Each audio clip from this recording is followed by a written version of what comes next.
نحمده ونصلي على رسوله الكريم أما بعد فأعوذ بالله من الشيطان الرجيم بسم الله الرحمن الرحيم رب اشرح لي صدري ويسر لي أمري واحلل عقدة من لساني يفقه قولي رب زدني علما اللهم فقهنا في الدين۔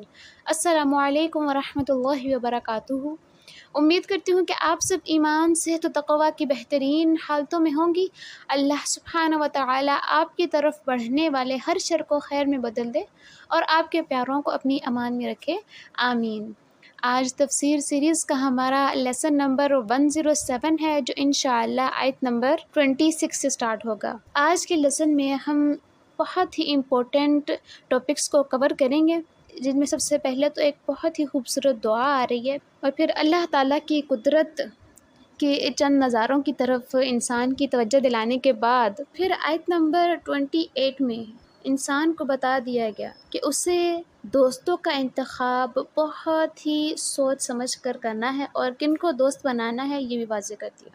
آج کے لیسن میں ہم انشاءاللہ یہ دیکھیں گے کہ دوست کا معنی کیا ہے، دوست کسے کہتے ہیں، کن کو دوست بنانا چاہیے، کن کو دوست نہیں بنانا چاہیے، کون لوگ ہیں جن کو دوست بنانے سے آپ اللہ تعالیٰ کی ناراضگی کو اپنی طرف دعوت دیتے ہیں، اور اچھے دوست کے فائدے کیا ہوتے ہیں اور برے دوست کے نقصانات کیا ہوتے ہیں۔ یہ بات بھی ہم آج کی لیسن میں کوشش کروں گی کور کرنے کی، لیکن اگر آج کے لیسن میں نہ ہو سکا تو کل کے لیسن کے سٹارٹ میں ہم انشاءاللہ اس بات کو بھی کلیئر کریں گے۔ تو آج کے لیسن کو سٹارٹ کرنے سے پہلے جلدی سے اپنے چینل کا اوور ویو دیتے چلے اپنے نیو ویورز کو، کہ ہم نے تقریباً آج سے 4 منتھس پہلے ایک تفسیر سیریز سٹارٹ کی تھی، جس کا آج الحمدللہ ثم الحمدللہ لیسن نمبر 107 ہے۔ اس تفسیر سیریز میں ڈاکٹر اسرار احمد اور ڈاکٹر فرحت ہاشمی، ان دونوں کی تفاسیر کو کمبائن کر کے ایک مختصر اور بیسک سی تفسیر کروائی جاتی ہے۔ ڈیلی چھوٹی چھوٹی 10 سے 12 منٹ کی ویڈیوز اپلوڈ کی جاتی ہیں، تاکہ آپ دن کے کسی بھی حصے میں انہیں بآسانی سن سکیں اور آپ کو کوئی مشکل و دشواری پیش نہ آئے۔ تو بغیر مزید باتیں کیے لیسن کو جلدی سے سٹارٹ کرتے ہیں، کیونکہ آج بہت ہی امپورٹنٹ ٹاپکس کو ہم کور کریں گے۔ بسم اللہ الرحمن الرحیم۔ قل اللہم مالک الملک، کہو کہ اللہ سبحانہ و تعالیٰ تمام بادشاہت کے مالک آپ ہی ہیں، کلی ملکیت آپ کے ہی اختیار میں ہے۔ تؤتی الملک من تشاء، آپ حکومت اور اختیار دیتے ہیں جس کو چاہتے ہیں۔ وتنزع الملک ممن تشاء، اور آپ سلطنت چھین لیتے ہیں جس سے چاہتے ہیں۔ وتعز من تشاء، اور جس کو چاہتے ہیں آپ عزت عطا فرماتے ہیں۔ وتذل من تشاء، اور جس کو چاہے آپ ذلیل کر دیتے ہیں۔ بیدک الخیر، آپ کے ہی ہاتھ میں سب خیر ہے۔ اس آیت کے شان نزول کے بارے میں یہ کہا جاتا ہے کہ غزوہ احزاب کے موقع پر جب رسول اللہ صلی اللہ علیہ وآلہ وسلم یہ پیشن گوئیاں فرما رہے تھے کہ ایک دن روم اور ایران کی سلطنتیں مسلمانوں کے قبضے میں ہوں گی، کیسر و کسریٰ اپنے محل میں بیٹھے مسلمانوں کے خوف سے کانپیں گے، اور اس طرح کی بشارتوں کے ساتھ جب رسول اللہ صلی اللہ علیہ وآلہ وسلم مسلمانوں کی حوصلہ افزائی فرما رہے تھے، تو کچھ یہود اور منافقین نے یہ کہنا شروع کر دیا کہ نعوذ باللہ، کہاں آپ صلی اللہ علیہ وآلہ وسلم اور کہاں کیسر و کسریٰ اور روم و ایران، یہ تو بہت ہی مضبوط اور محفوظ سلطنتیں ہیں، ان تک رسائی ناممکن ہے۔ تو اللہ تعالیٰ نے یہ آیت نازل فرما کر بتا دیا، ہر چیز کی ملکیت اللہ تعالیٰ کی ہے، ہر چیز کی بادشاہت اللہ تعالیٰ کے ہاتھ میں ہے۔ پھر خواہ وہ روم و ایران اور روس جیسی بڑی بڑی سلطنتیں ہی کیوں نہ ہوں، اللہ تعالیٰ اپنی مرضی سے اپنی ملکیت میں سے جس کو چاہتا ہے حکومت عطا کرتا ہے، اور وہ جس سے چاہتا ہے حکومت کو چھین لیتا ہے۔ اور اس بات کی واضح نشانیاں ہمیں تاریخ میں ملتی ہیں۔ آپ دیکھیں کہ فرعون کتنی بڑی سلطنت کا مالک تھا، اللہ تعالیٰ نے اس سے اپنی سلطنت چھین لی۔ پھر آپ دیکھیں کہ نمرود کتنی بڑی سلطنت کا مالک تھا، اس نے اللہ تعالیٰ کا انکار کیا تو اللہ تعالیٰ نے اسے نیست و نابود فرما دیا۔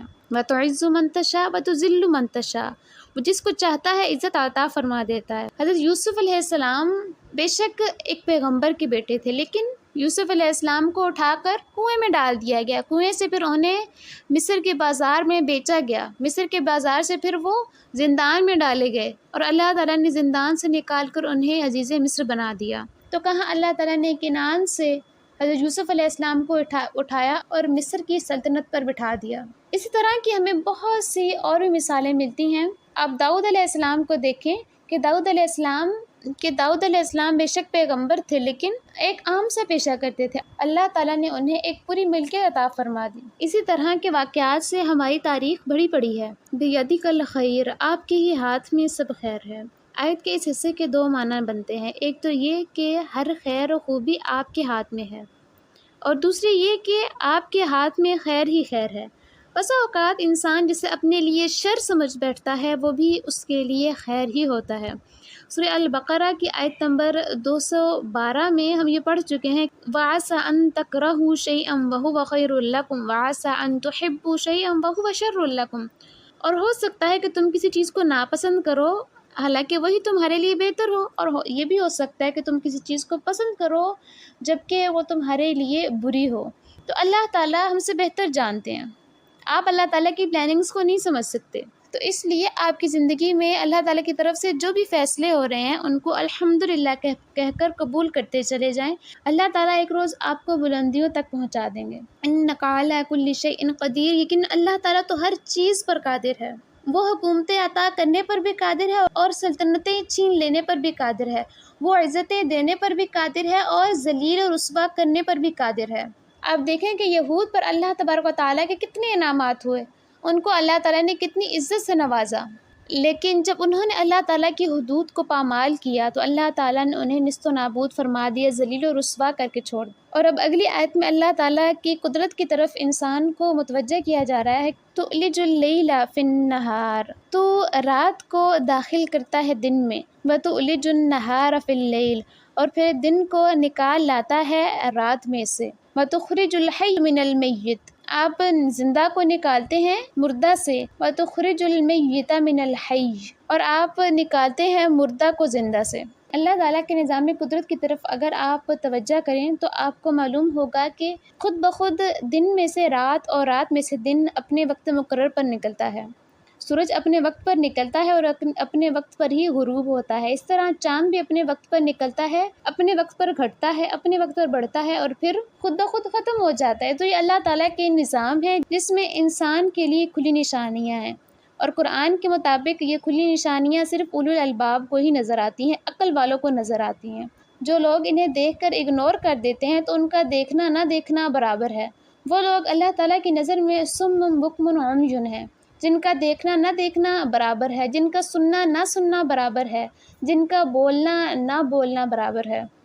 تو اللہ تعالیٰ ہمیں ایسی حالتوں سے اپنی پناہ میں رکھے۔ پھر فرمایا گیا کہ اللہ تعالیٰ زندہ چیز سے مردہ کو اور مردہ چیز سے زندہ کو نکالتے ہیں۔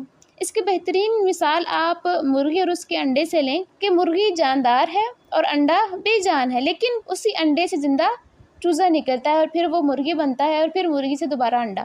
اسی طرح آپ دیکھیں کہ آپ بیج زمین میں بوتے ہیں اور اس وقت وہ بیج بے جان ہوتا ہے، اس بے جان بیج سے زمین کی تاریکیوں سے اللہ تعالیٰ ایک چھوٹے سے پودے کو پیدا فرماتے ہیں اور وہ پودا پھر جاندار ہوتا ہے، ایک بے جان بیج سے جاندار پودا، اور پھر وہ درخت بنتا ہے اور اس پر پھل لگتے ہیں، اور پھر اس طرح یہ پروسیجر چلتا رہتا ہے۔ وَتَرْزُقُ مَن تَشَاءُ بِغَيْرِ حِسَاب، اور تو دیتا ہے جس کو چاہتا ہے بے حساب رزق۔ اللہ تعالیٰ جس کو چاہتے ہیں اپنی مرضی سے اپنے لازوال خزانوں میں سے جتنا چاہیں اتنا نوازتے ہیں۔ اب آگے وہ آیت آ رہی ہے جس کے بارے میں نے آپ کو لیسن کے سٹارٹ میں بتایا تھا کہ بہت ہی اہمیت کی حامل ہے، جس میں دوستی کے بارے میں بہت ہی اہم احکامات بیان ہوئے۔ لا يتخذ المؤمنون الکافرین اولیاء من دون المؤمنین، اہل ایمان نہ بنائے کافروں کو اپنے دوست اہل ایمان کو چھوڑ کر۔ اہل ایمان کو ہی اپنا دوست بنائے، کافروں کو اپنا دوست و مددگار نہ سمجھیں۔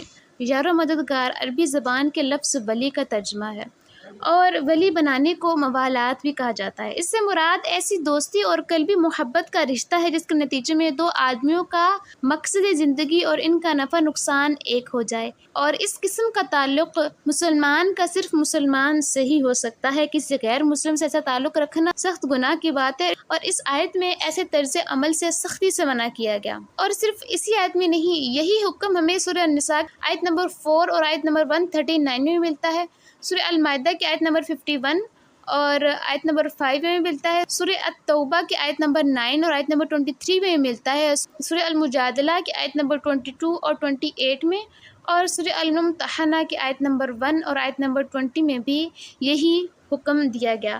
یہ حکم ہمیں قرآن مجید کے مختلف مقامات پر ملتا ہے، جس سے اس کی اہمیت اور اس کی فرضیت مزید واضح ہوتی ہے۔ کفار کے ساتھ اچھا رویہ، ظاہری مدارات اور تہذیب و شائستگی سے بات چیت کرنا یہ ایک الگ بات ہے، لیکن دلی محبت، قلبی رشتہ، جذباتی تعلق اور باہمی نصرت و تعاون اور ایک دوسرے کے پشت پناہ ہونے کا رشتہ قائم کر لینے کی اجازت نہیں۔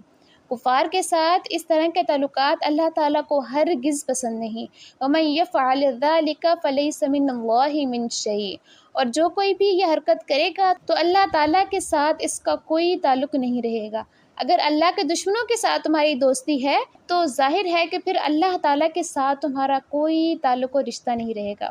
تو آج کا لیسن بس اتنا ہی، پہلے ہی کافی لمبا ہو گیا، تو میں نے اچھے اور برے دوست کے فوائد اور نقصان ایڈ نہیں کیے۔ ہم انشاءاللہ کل کے لیسن کے سٹارٹ میں اس پوائنٹ کو ڈسکس کریں گے۔ اللہ تعالیٰ پڑھنے، پڑھانے اور سننے سنانے پر عمل کرنے کی توفیق عطا فرمائے۔ تفسیر کے دوران اگر آپ کو کوئی بات سمجھ میں نہ آئے تو آپ کمنٹ باکس میں کوشچن کر سکتے ہیں، میں کوشش کروں گی آپ کو رپلائی کرنے کی۔ باقی اللہ تعالیٰ پڑھنے، پڑھانے اور سننے سنانے پر عمل کرنے کی توفیق عطا فرمائے۔ وآخر الدعوانا ان الحمد للہ رب العالمین۔ السلام علیکم ورحمۃ اللہ وبرکاتہ۔